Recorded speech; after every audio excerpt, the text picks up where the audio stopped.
So today, we're going to make a butterscotch tart.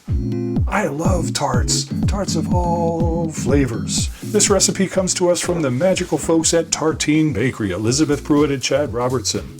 Recently, I made a Victoria sandwich from this very book, and I flipped open the page to the butterscotch tart, and look what I found. I couldn't resist. I'm like, I have to make this tart. I hope it's as enticing to you as it is to me. It's got butterscotch, it's got milk chocolate, it's got dark chocolate, it's got cornflake crumbles, and shards and curls of milk chocolate. Oh, and the whipped cream. And we're going to start with the Rye Tart Dough. So are you ready? Let's get started.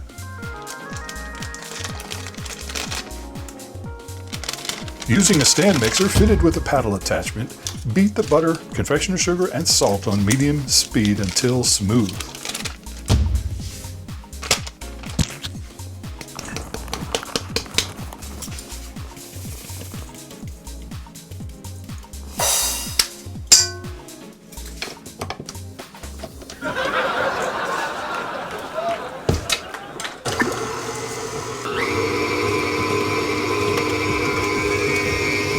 Next, we're going to mix in the egg, 1 large egg. Now we'll add in the egg yolk. We reserve the egg white for an egg wash later once we bake. Next, we're going to stop the mixer, scrape down the sides of the bowl with a rubber spatula, and then add the flours all at once and mix on low speed until incorporated. Here comes that beautiful rye flour. And here comes that beautiful King Arthur all-purpose flour. Thank you, King Arthur.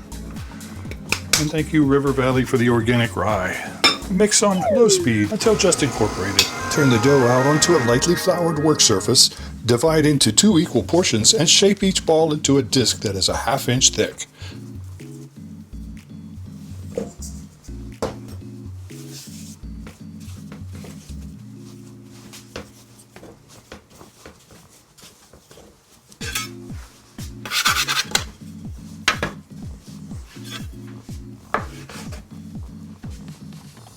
.430,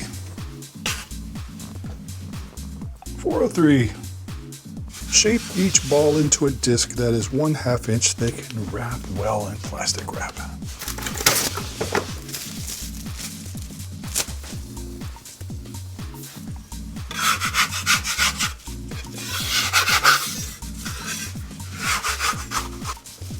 Wrap well in plastic wrap and chill for at least 1 hour or overnight.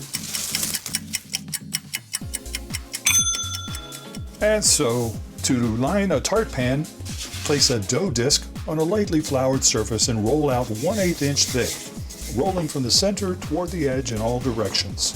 Lift and rotate the dough a 1/4 turn after every few strokes, dusting flour underneath as necessary to discourage sticking and working quickly to prevent the dough from becoming warm.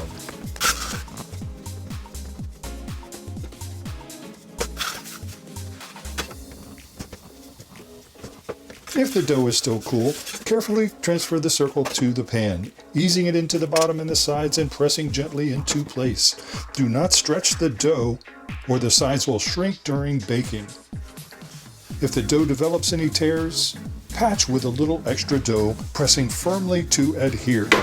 Trim the dough level with the top of the pan and place the pastry shell in the refrigerator or freezer until it is firm for about 15 minutes.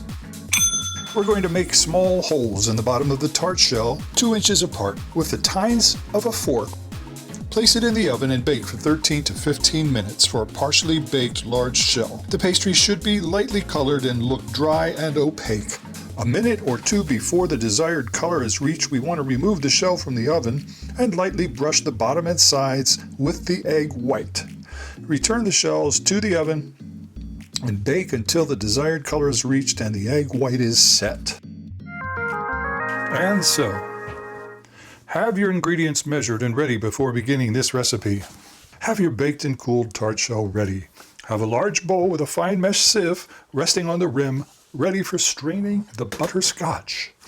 To make the filling, combine the brown sugar, water, and salt in a deep, heavy saucepan. Combine the brown sugar, water, and salt. So we have 1 cup or 180 grams brown sugar. We have 3 tablespoons or 45 milliliters of water, and then we need 3/4 of a teaspoon of salt.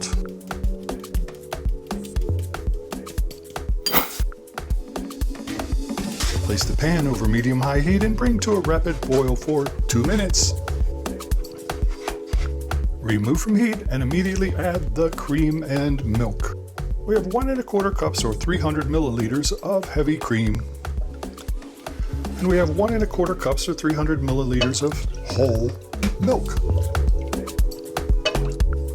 And we're going to whisk until it comes together.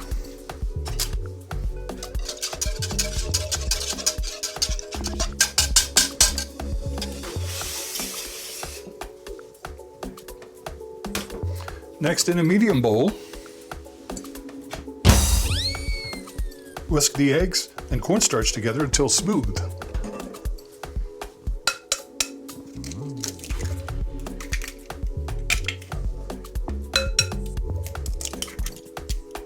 Two and 3 large eggs.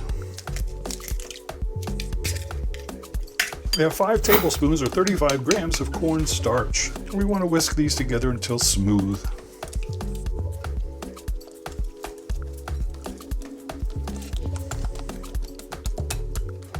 Slowly ladle 1/3 of the caramel into the egg mixture, whisking constantly.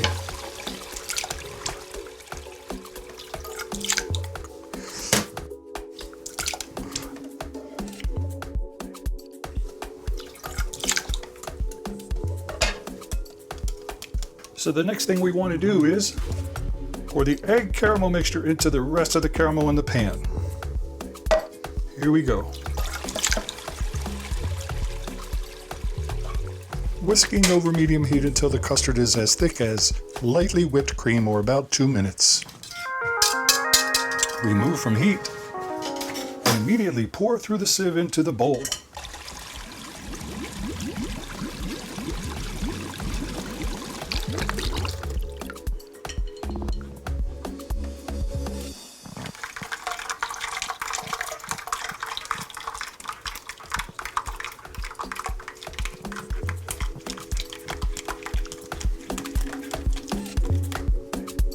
There it is. Beautiful, beautiful, custardy, caramelly. Next we'll add the white chocolate. I love white chocolate. And just a wee bit of scotch, just to impart that special flavor for butterscotch. Oh, and the butter. Let us not forget the butter. Here we go. Melted white chocolate, 60 grams. Beautiful white chocolate. 2 tablespoons of butter.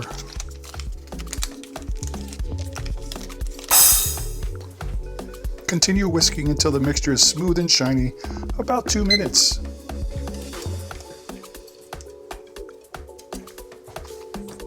Pour the custard immediately into the fully baked pie shell.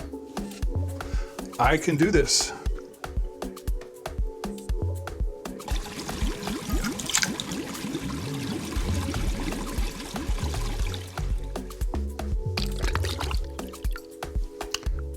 Transfer to the refrigerator to set for at least 6 hours or overnight.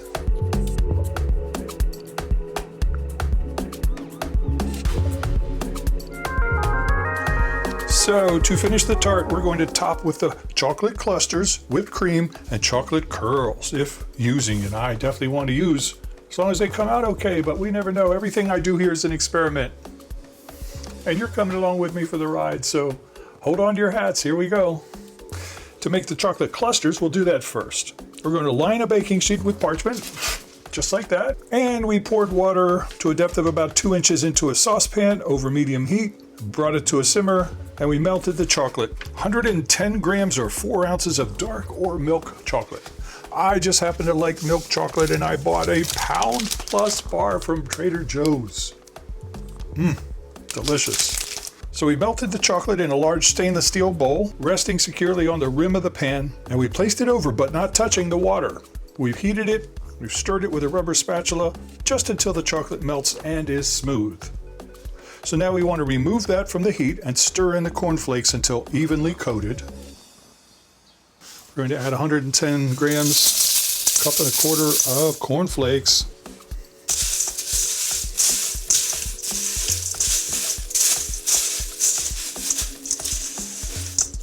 Okay, here it goes. Spread the mixture on the prepared baking sheet and set aside to cool for an hour. Look at these beautiful chocolate cornflakes.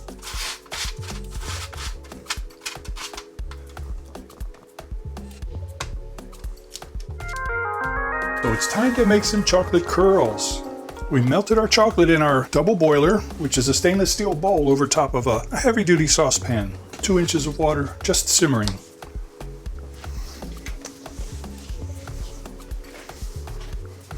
Melted chocolate. We're going to pour the melted chocolate onto the back of a baking sheet and smooth it into a thin layer. Use an offset spatula to smooth the chocolate into as thin of a layer as you can.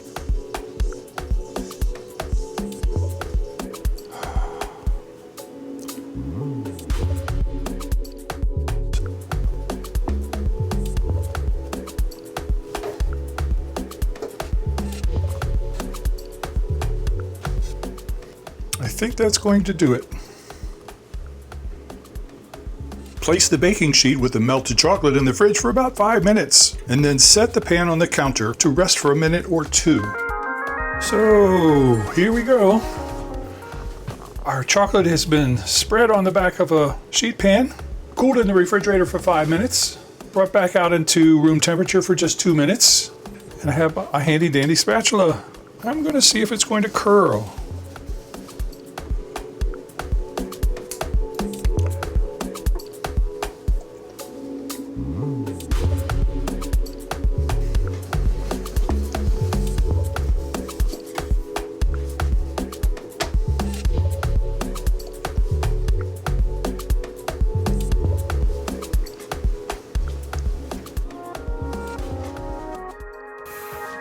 Okay, folks, the last thing that we need to make before we assemble our beautiful butterscotch tart is just a wee bit of whipped cream. So we have about 3/4 of a cup of heavy cream.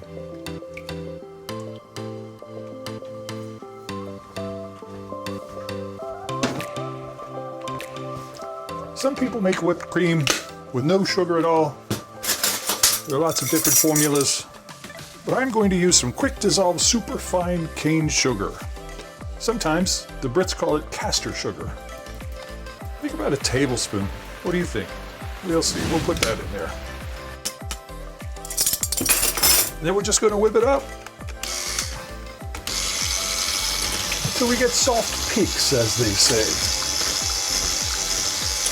Oh, look at that. That does it. That does it for me. So what we have is, we have 1 9-inch tart and 3 little tartlets still in their pans. I don't know what we're gonna see when I pop them out because they were a little messy. Some of the filling was leaking out of the shell. We have a removable bottom, so we're gonna put a little tiny piece underneath there. And there you have it. Look at that lovely little tart. Isn't that amazing? Now, oh my gosh, the bottom even came off okay. There we go. 1.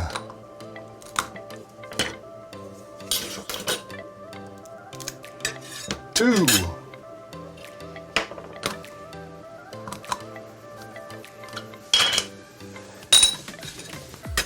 3 mini tartlets. How about that? It worked. Like this.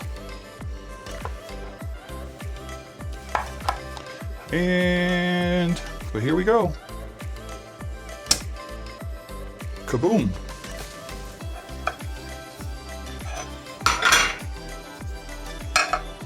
Butterscotch tart, ladies and gentlemen. There it is. A little leaky around the edges, but there you have it. Thick amateur home baker. And we're just going to dab a little here and a little here.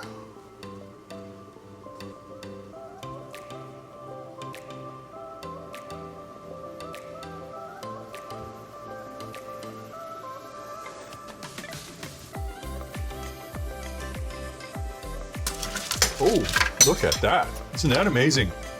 That is a chocolate cluster. Milk chocolate and cornflakes. Wow. How fun. Let's put some of these here, one over there. Maybe something like that.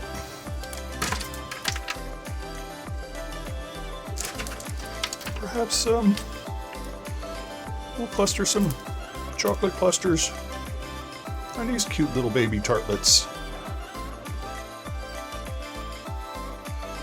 We have some chocolate curls. Some are more curly than others.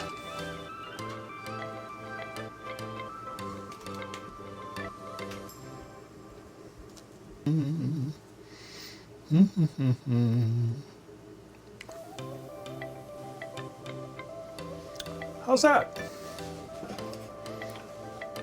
Butterscotch tarts, ladies and gentlemen. Amazing.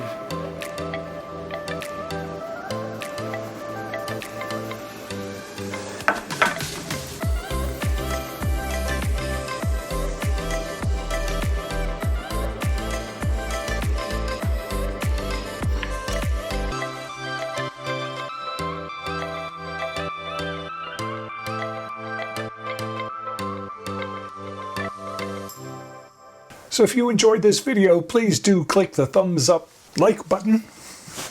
Subscribe to my channel, because that helps us produce more yummy videos for you to watch. And I'll see you in the next episode. Thanks for watching. Bye-bye.